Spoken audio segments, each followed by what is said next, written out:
ខ្ញុំបាទសូមធ្វើការអនុញ្ញាតជម្រាបសួរទៅកាន់ពុកម៉ែបងប្អូនអស់លោកស្រីអ្នកនាងកញ្ញាជាទីមេត្រីនៅថ្ងៃនេះខ្ញុំបាទសូមពំនាំអារម្មណ៍ពុកម៉ែបងប្អូនមកតាមដានស្ដាប់អំពីជោគជតារិស័យហោរាសាស្ត្រប្រចាំថ្ងៃដែលខ្ញុំបាទតែងតែធ្វើការដកស្រង់និងអានជូននៅក្បួនហោរាទស្សទាយចិនសាយដែលល្បីឈ្មោះដោយលោកគ្រូដងដៃលីនដូច្នេះសូមពុកម៉ែបងប្អូនធ្វើការ comment លេខសំណាងនិងសាធុចំនួន3ដងរួចសូមធ្វើការ share ចេញភ្លាមដើម្បីទទួលលាភធំចូលផ្ទះនិងសំណាងតាមជាប់ខ្លួនរហូតដូច្នេះកុំឲ្យខាតពេលយូរសូមតាមដានស្ដាប់ជាមួយខ្ញុំបាទ30 TV ដូចតទៅការមើលទិសបេះដូងរស់ក្នុងការធ្វើដំណើរឬការប្រកបមុខរបររកស៊ីផ្សេងពុកម៉ែបងប្អូនត្រូវប្រកាន់យកតាមទិសបេះដូងរស់នេះគឺថ្ងៃប្រហោះនេះនឹងបានសុខនិងជោគជ័យនៅខាងទិសអាគ្នេយ៍បើមើលទិសបេះដូងស្លាប់នៅថ្ងៃប្រហោះនេះផងគុំចរយាត្រាទៅទិសបូព៌ាធ្វើអ្វីមិនក៏ប្រសើរឡើយចំពោះការមើលតាមទំនាយជ័យឬក្នុងការអង្គុយឲ្យមានសេរីសួស្តីជ័យមង្គលក្នុងការរៀបមង្គលការឬសែនព្រេងផ្សេងនិងបើចង់ទទួលបានជោគជ័យក្នុងការលេងល្បែងអ្វីមួយនោះសូមអង្គុយនៅខាងទិសឦសានបែរមុខទៅរកទិសអាគ្នេយ៍ទំនាយទីថាបើកាលណាបានប្រតិបត្តិតាមនេះពិតមែនពិតជាមានជោគជ័យគ្រប់កលៈទេសៈ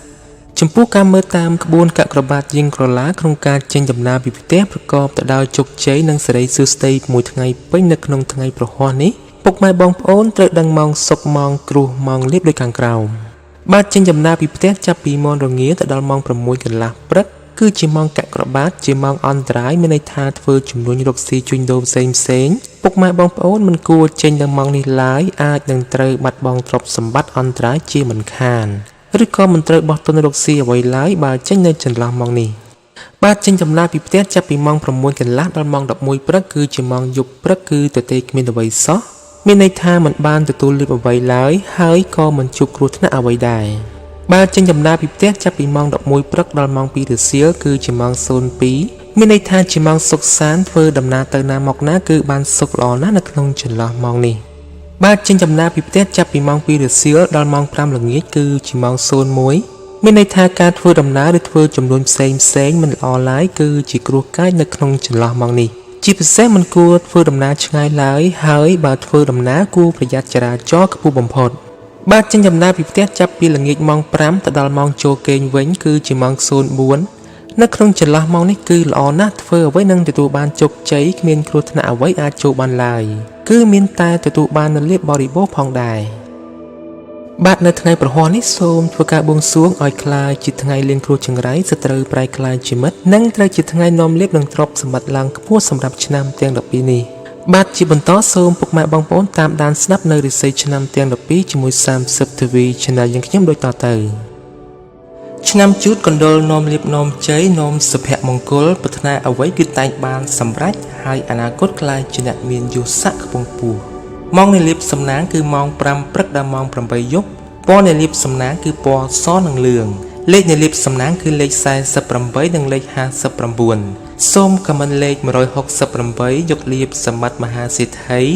និងប្រទានសម្បត្តិមហាសេដ្ឋីមានលាភមានជ័យមានលុយចូលហូហៀចំពោះអស់លោកអ្នកនៃការឆ្នាំជូតនៅថ្ងៃនេះដំណើរជីវិតរបស់លោកអ្នកភ្លឺថ្លាហើយធ្វើអ្វីក៏ឃើញថាតែងមានភាពរលូនល្អនិងមានជោគជ័យត្រឡប់មកវិញផង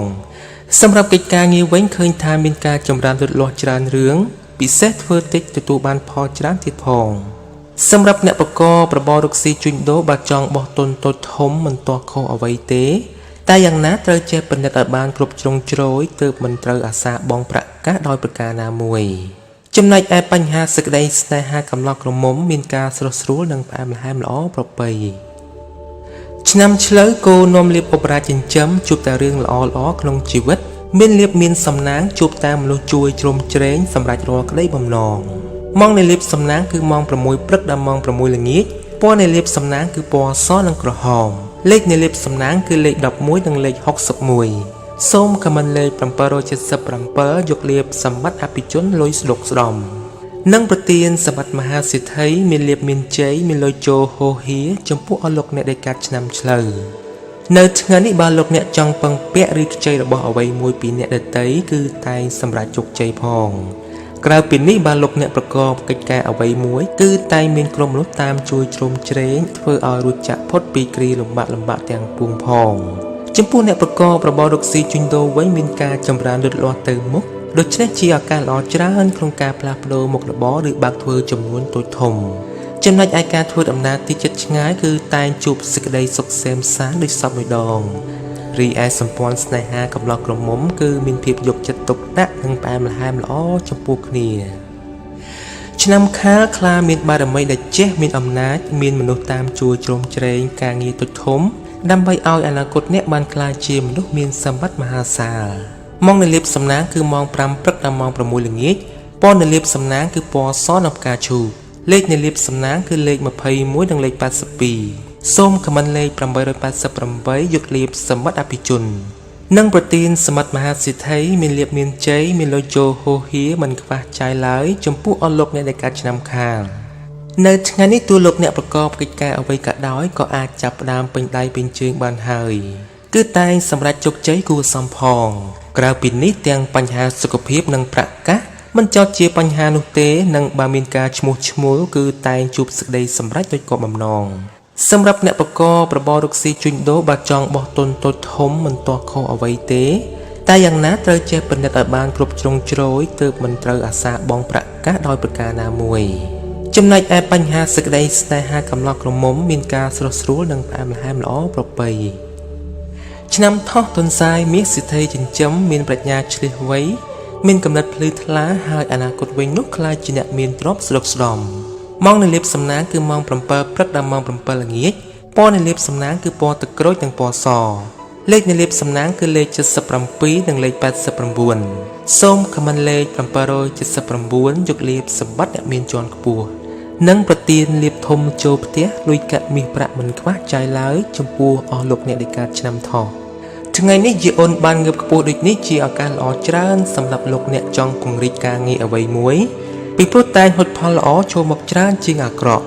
សម្រាប់អ្នកប្រកបការងាររាជការឬក្រុមហ៊ុនឯកជនក្តីបើទោះបីកិច្ចការងារមមាញឹកក៏ដោយតែក៏មានសំណាងមកវិញដែរគឺធ្វើច្រើនតែងហុចផលច្រើនជានិច្ចក្នុងពេលនេះដែរលាភសំណាងមានច្រើនគួរសមដូចនេះជាឱកាសល្អក្នុងការពង្រីកមុខជំនួញ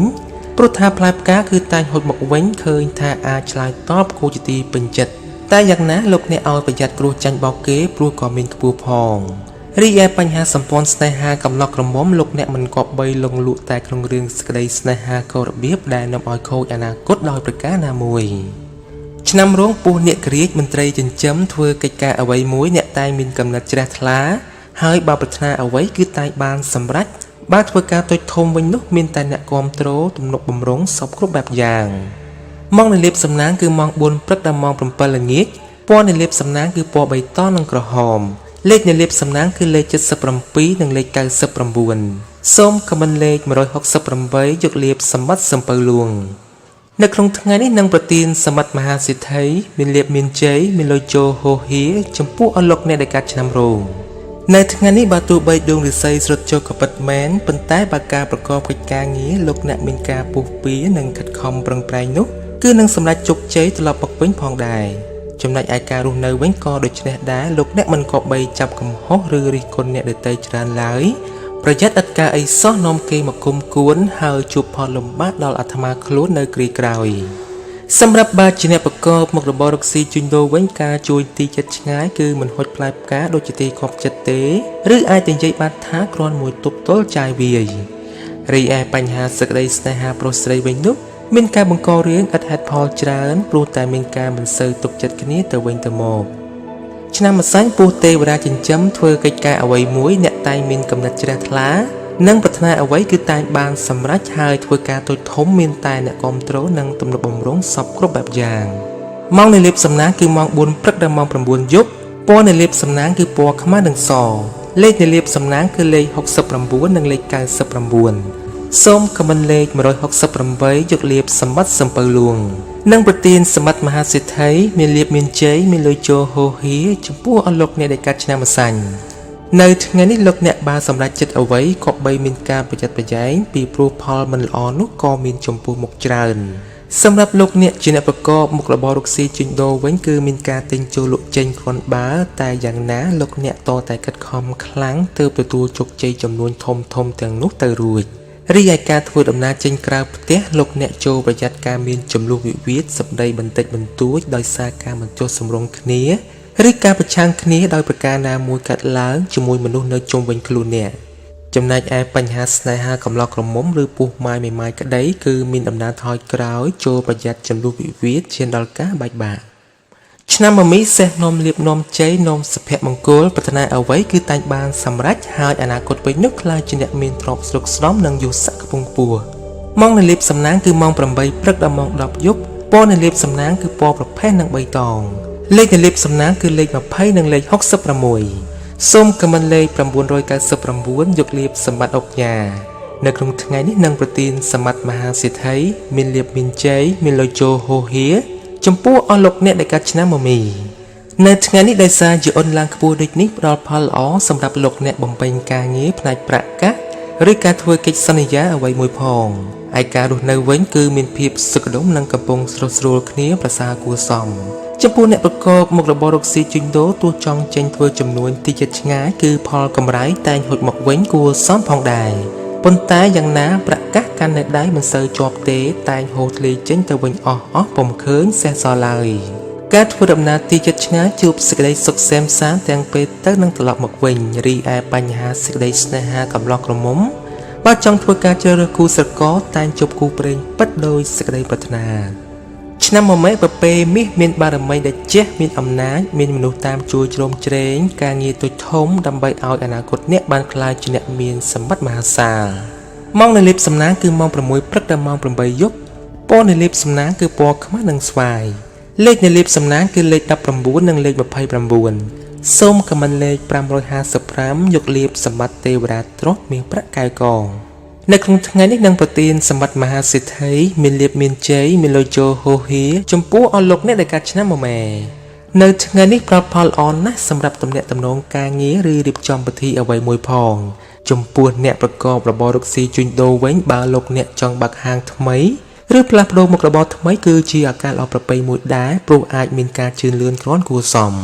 ចំណែកឯការធ្វើដំណើរទីជិតឆ្ងាយវិញនោះគឺតែងជួបភាពសុខដុមទាំងពេលទៅនិងត្រឡប់មកវិញជានិច្ចរីឯសេចក្តីស្នេហាប្រុសស្រីគឺមានភាពស្រស់ស្រាយនិងកំពុងផ្អែមល្ហែមគួរជាទីកក់ក្ដៅផង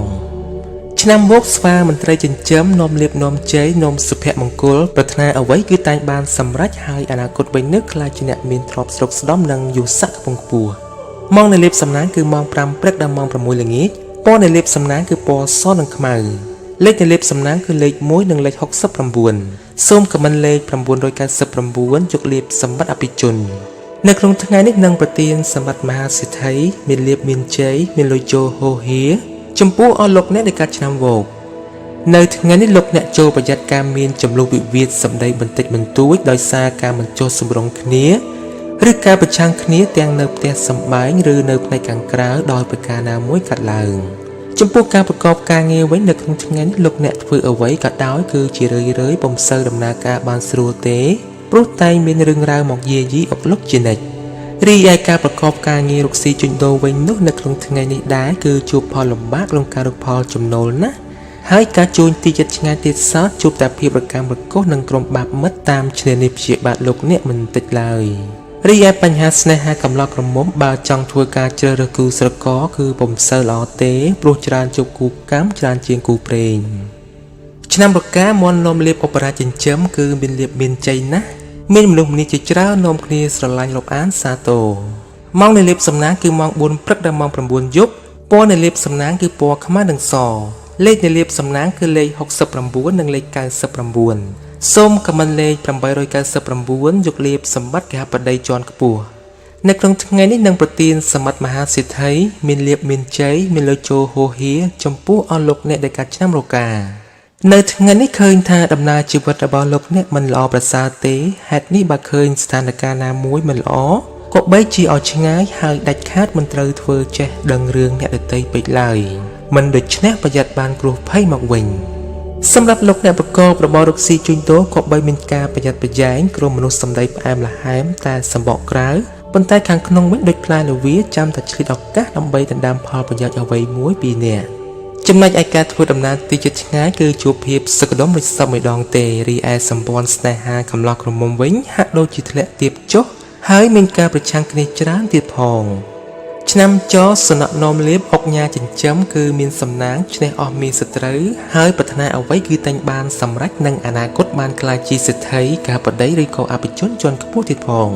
ម៉ោងនៃលៀបសំណាងគឺម៉ោង7ព្រឹកដល់ម៉ោង7ល្ងាចពណ៌នៃលៀបសំណាងគឺពណ៌ទឹកក្រូចនិងពណ៌សលេខនៃលៀបសំណាងគឺលេខ77និងលេខ89សូមខមមិនលេខ779យកលៀបសម្បត្តិអ្នកមានជាន់ខ្ពស់និងប្រទីនសមត្ថមហាសិទ្ធិមានលៀបមានជ័យមានលោជោហូហៀចំពោះអស់លោកអ្នកដែលកើតឆ្នាំចថ្ងៃនេះជាអូនបានងើបខ្ពស់ដូចនេះជាឱកាសល្អច្រើនសម្រាប់លោកអ្នកចង់ពង្រីកការងារអ្វីមួយពីព្រោះតែងហុចផលល្អចូលមកច្រើនជាងអាក្រក់សម្រាប់អ្នកប្រកបការងាររាជការឬក្រុមហ៊ុនឯកជនក្តីបើទោះបីកិច្ចការងារមមាញឹកក៏ដោយតែក៏មានសំណាងមកវិញដែរគឺធ្វើច្រើនតែងហុចផលច្រើនជានិច្ចក្នុងពេលនេះដែរលៀបសំណាងមានច្រើនគួរសមដូចនេះជាឱកាសល្អក្នុងការពង្រីកមុខជំនួញព្រោះថាផ្លែផ្កាគឺតែងហុចមកវិញឃើញថាអាចឆ្លើយតបគួរជាទីពេញចិត្តតែយ៉ាងណាលោកអ្នកឲ្យប្រយ័ត្នគ្រោះចាញ់បោកគេព្រោះក៏មានខ្ពស់ផងចំណែកឯការធ្វើដំណើរទីជិតឆ្ងាយវិញនោះគឺតែងជួបភាពសុខដុមទាំងពេលទៅនឹងត្រឡប់មកវិញជានិច្ចរីឯសេចក្តីស្នេហាប្រុសស្រីគឺមានភាពស្រស់ស្រាយនិងកំពុងផ្អែមល្ហែមគួរជាទីកក់ក្ដៅផងឆ្នាំគោលជ្រូកនោមលៀបនោមជ័យនោមសុភមង្គលប្រាថ្នាអ្វីគឺតែងបានសម្រេចហើយអនាគតក្លាយជាអ្នកមានទ្រព្យស្រុកស្ដំម៉ោងនៃលៀបសំណាងគឺម៉ោង4ព្រឹកដល់ម៉ោង7ល្ងាចពណ៌នៃលៀបសំណាងគឺពណ៌បៃតងនិងក្រហមលេខនៃលៀបសំណាងគឺលេខ77និងលេខ99សូមខមមិនលេខ168យកលៀបសម្បត្តិសំពៅលួងនៅក្នុងថ្ងៃនេះនឹងប្រទានសមត្ថមហាសិទ្ធិមានលៀបមានជ័យមានលោជោហូហៀចំពោះអស់លោកអ្នកដែលកើតឆ្នាំកុលនៅក្នុងថ្ងៃនេះការប្រកបការងារលោកអ្នកគឺមានការជឿនលឿនច្រើនផ្នែកក្នុងនេះមិនថាជារឿងការងារប្រាក់កាសឬក៏ជារឿងផ្ទាល់ខ្លួននោះឡើយសម្រាប់លោកអ្នកជាអ្នកប្រកបមុខរបររកស៊ីជួញដូរវិញគឺមានភាពរលូនល្អទៅមុខនិងការរកប្រាក់កម្រៃទៀតសោតក៏គ្រាន់បើជាងមុនផងការធ្វើដំណើរទីជិតឆ្ងាយជួបភាពសុខដុមទាំងពេលទៅនិងត្រឡប់មកវិញចំណែកឯបញ្ហាសេចក្តីស្នេហាកំឡោះក្រមុំមានការស្រស់ស្រួលនិងផ្អែមល្ហែមល្អប្រពៃបាទពុកម៉ែបងប្អូននីតិហោរាសាស្ត្រនៅថ្ងៃនេះដល់ទីបញ្ចប់សូមធ្វើការអធិស្ឋានរាល់កំហុសឆ្គងដែលកើតមានឡើងក្នុងអំឡុងពេលនិយាយដោយអចេតនាហើយក៏សូមធ្វើការបួងសួងដល់គ្រប់វត្ថុស័ក្តិសិទ្ធិផងទាំងពួងនៅក្នុងលោកនេះសូមឲ្យអស់លោកអ្នកដែលកំពុងទស្សនានិងចុច Subscribe ជួបតែលាភសំណាងទ្រព្យធនយុស័ក្តិនិងពោពេញទៅដោយសុភមង្គលជារៀងរហូតសូមធ្វើការ Comment សាធុចំនួន3ដងនិងធ្វើការ Share ចេញមួយដើម្បីទទួលលាភសំណាងទាំងអស់នេះខណៈពេលនេះដែរខ្ញុំបាទ30 TV ក៏សូមអរគុណសូមជម្រាបលា